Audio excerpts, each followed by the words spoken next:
You know the famous story that George Burns did to Jack Benny? It had to do with Jeanette MacDonald, did it not, Freddie? I don't know it. It's a wonderful story, and it shows you how you can psych somebody out. Apparently, Jeanette MacDonald and her husband threw lovely parties, but inevitably, before the evening was over, somebody would ask Jeanette MacDonald to sing, which she would. If they didn't, she had somebody hired who would. You know, because she wanted to sing. So George used to say to Jack Benny, 3 days before the party, he'd say, Jack, when Jeanette MacDonald gets up to sing at the party, don't laugh. It would be very embarrassing. He'd call him the next day. Jack, you know, somebody's going to ask Jeanette to sing. I would be very embarrassed if you laughed while she... Sure enough, so they're at the party and somebody says, Jeanette, would you sing a song? And Jack goes right out. It was all over. He was physically unable not to explode with laughter. I know that's true, as it sounds like George for one thing. He was. And Jack also was, you could get him quicker than anybody who ever lived. Was a great patsy for George. Oh, he was one of the only great comedians who really enjoyed other comedians. Right, he did. On June 6, 1954, Jack Benny closed his broadcast for the end of the season. Jack was going to headline in Dallas. The show featured a semi-rare appearance from Mary Livingston. Although radio audiences were rapidly waning, and Benny was a TV star as well, he kept his radio program going. Earlier we mentioned that out-of-home listening was adding an additional 40% to primetime radio audiences. That means Benny's 8.2 1954 rating was actually closer to 11.5.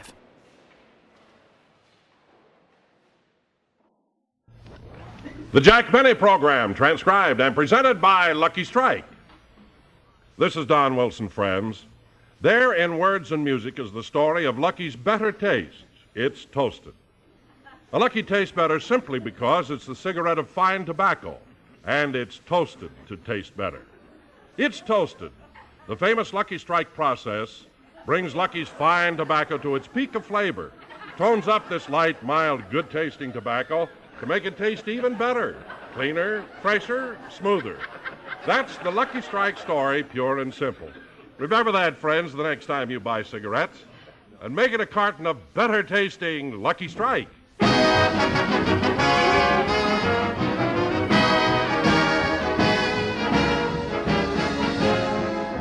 Let's go out to Jack's home in Beverly Hills.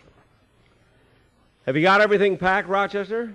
I think so, Mr. Benny. Plenty of shirts, socks, and underwear? Uh-huh. And you know, it gets kind of hot in Texas this time of year, so I hope you pack my white formal dinner jacket. Well, you can't take that white jacket. It's got blood on it. Blood? Yeah, it hasn't been cleaned since you played at the opening of that meat market. That's right, I did play my violin there. But wait a minute, I wasn't anywhere near the meat counter. I couldn't have gotten blood on it. Boss, that's yours. Oh, yes, smart Alec Butcher. Thinks he's a critic.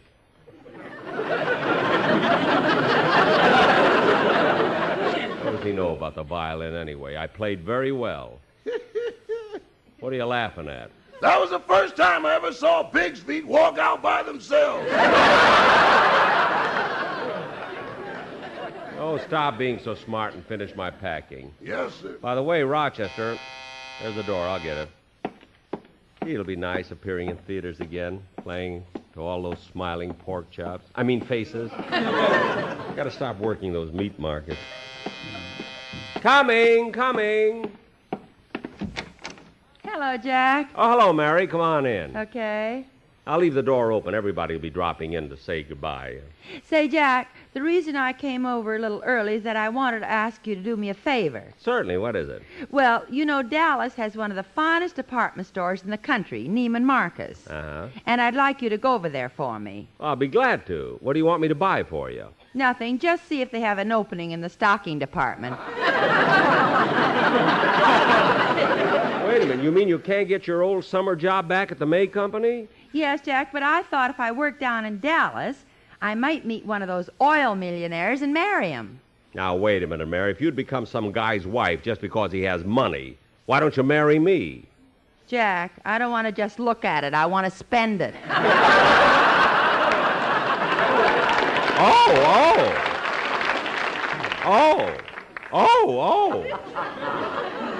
Well, I hope the Texas climate agrees with you. Say, Jack, who's going to Texas with you? Oh, I got a great show, Mary. There's the Will Maston Trio starring Sammy Davis Jr. and Giselle McKenzie, one of the stars of the Hit Parade. A lot of other great acts. And after Dallas, I go to Portland, Vancouver, and Seattle. I'll be gone 6 weeks altogether. Gee, that's a long time. Yeah. While you're gone, will it be all right if I come over and use your swimming pool? Certainly, anytime you want. Not only that, but Rochester will be here in case you want anything to eat or drink. Good, and I'll be able to charge it now that I belong to the Diners Club. Mary, why don't you once let me make a generous gesture without... Anybody home? Yeah, in here, Dennis. Hello, Mr. Benny. Come here, Mary. I got a big kiss for you. Well, goodbye, Mary. Have a pleasant trip. Dennis, what's wrong with you? I'm the one who's taking the trip. I'm the one you should be saying goodbye to. Okay, but we'll just shake hands. Of course we'll just shake hands. Whatever gave you the idea that I'd kiss you? I thought you might try to make Mary jealous. You know, Dennis, you're the only kid I know whose parents run away from home. Dennis, don't annoy him today. He's all excited about his trip to Texas. You know, Mary, Mr. Benny isn't the only one who's going to do personal appearances this summer. What do you mean? Well, on June 8th, I'm opening at the Sahara Hotel in Las Vegas. I didn't know that, Dennis. Did you make a good deal? I'll say they're paying me more money than you ever made. Look, kid, everybody knows that Las Vegas pays entertainers a lots of money. I've had offers to go there, too. And I dare say for more money than you'll be getting. Oh, yeah? Yeah. Mary, tell him that last offer I got from the Flamingo Hotel. 50 cents a bundle, rough dry. Rub dry, rub dry. Mary, that wasn't a bit funny. I thought it had an element of humor. Oh, you did, eh? Well, Dennis, do me a favor. And sing my song. Yes. That has an element Never of... mind. Just sing the song.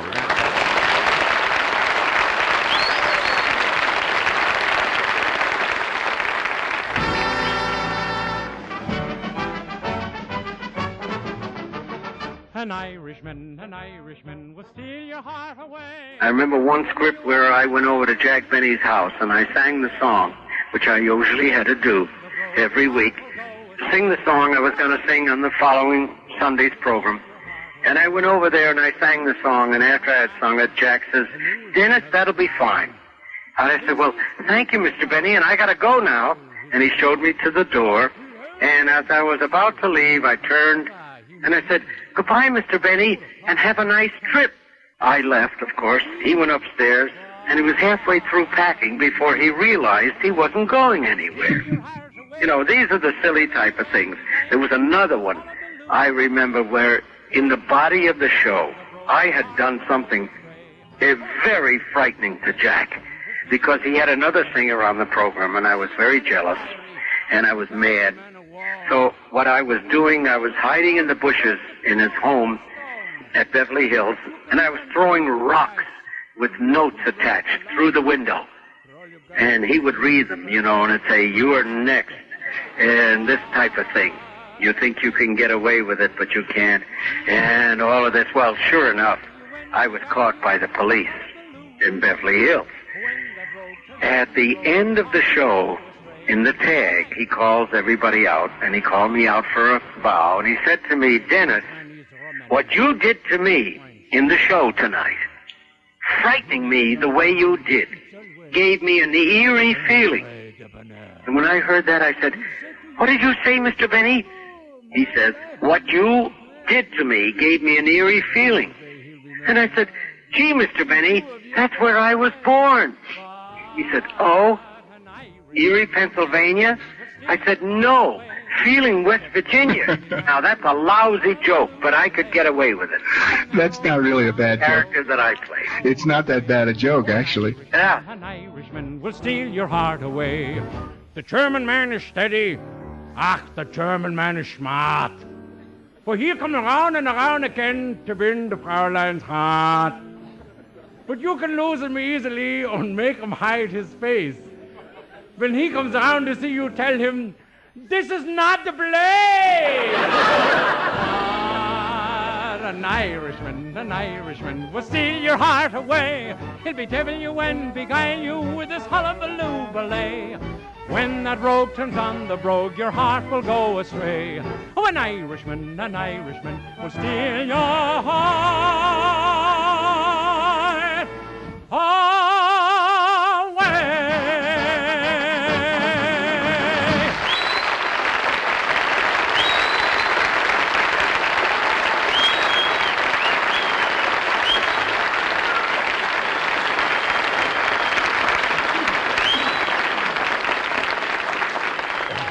Dennis, I don't know, you drive me nuts when you speak, but when you sing, you not only have a nice voice, but you do such clever things with lyrics.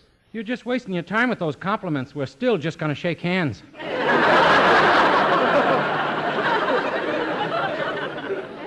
Dennis, leave me alone, will you? I've got a pack. Okay, I'm going in the other room and listen to the radio. Good. Oh, Mr. Benny, Yes, Rochester? I've got everything packed, but I can't find your briefcase with all your papers and notes for your personal appearance. Well, didn't I bring it home after my last broadcast? Oh, for heaven's sake, now I remember. I left it at CBS. I better call and make sure they send it to me.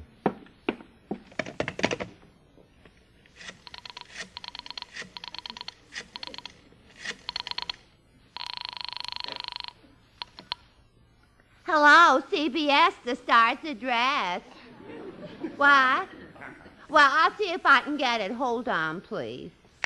Who was that, Gertrude? Mr. Benny. He forgot his briefcase here, and he wants I should call the Lost and Found department and see if it's there. Well, it's lucky he didn't ask me. I'm never going to do anything for him again. Gee, Mabel, I didn't know you were mad at Mr. Benny. Yeah, I had a birthday last week, and you should see the lousy present he gave me. I thought it was a nice present. A genuine alligator leather handbag. It was imitation. You he can fool with that genuine stuff. Me, he can't. Oh, yeah. I keep forgetting you used to wrestle alligators for a living.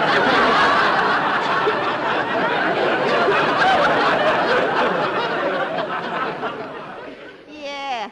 Remember how I drove the panel nuts on What's My Line?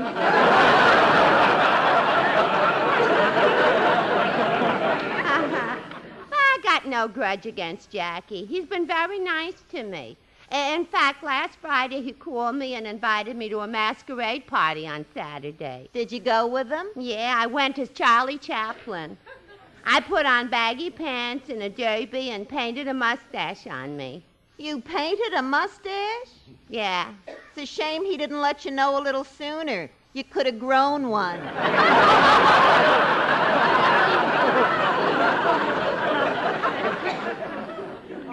Look who's talking. Crazy Legs Mabel.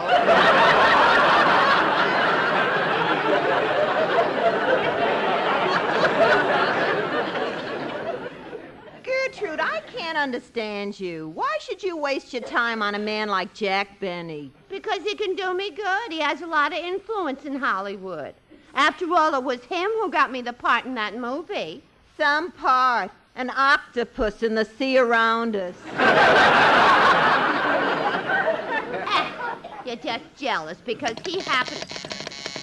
Hello? Gertrude, what's taking so long? I'm sorry, Mr. Benny, but I keep getting a busy signal at the Lost and Found department. Well, Gertrude, keep trying. When you get him, please ring me back. Yes, sir. Did you get it, Jack? No, the Lost and Found department line was busy. Well, why don't you stay on the line with Gertrude till you got the number? Look, Mary, I don't want to bother her needlessly. She's got enough work. You know, she's only got 2 arms, you know.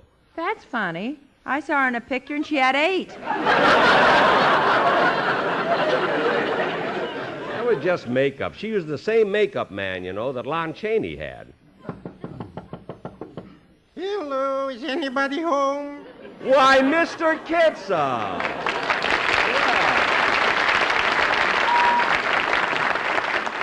Mr. Kitzel, I wasn't expecting you. The door was open, so I took the liberty.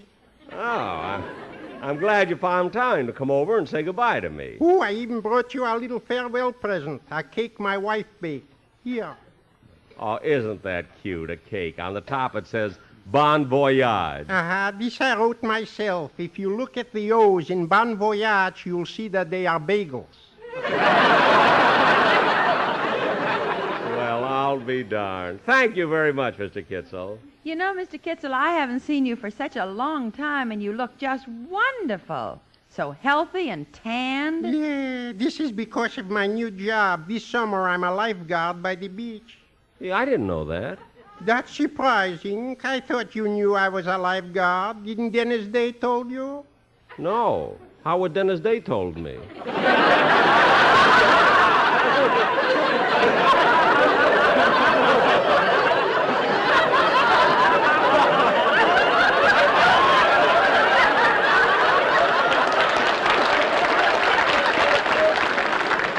I mean, how would Dennis Day know that you're a lifeguard? Well, last Saturday, he came down with his mother, and they went in the water, and he started to drown. And I rescued him just when he was going down for the 16th time. Dennis went down 16 times? Yeah. I thought a drowning person only went down 3 times. Not when somebody is pushing you.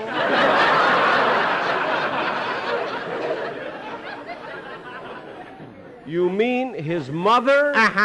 With the help of 2 total strangers. Well, that figures.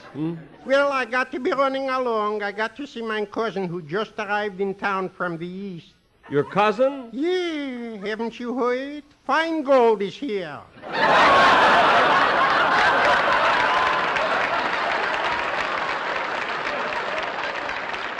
Instead of a big, ugly glass picture tube, you saw the performers in your own mind.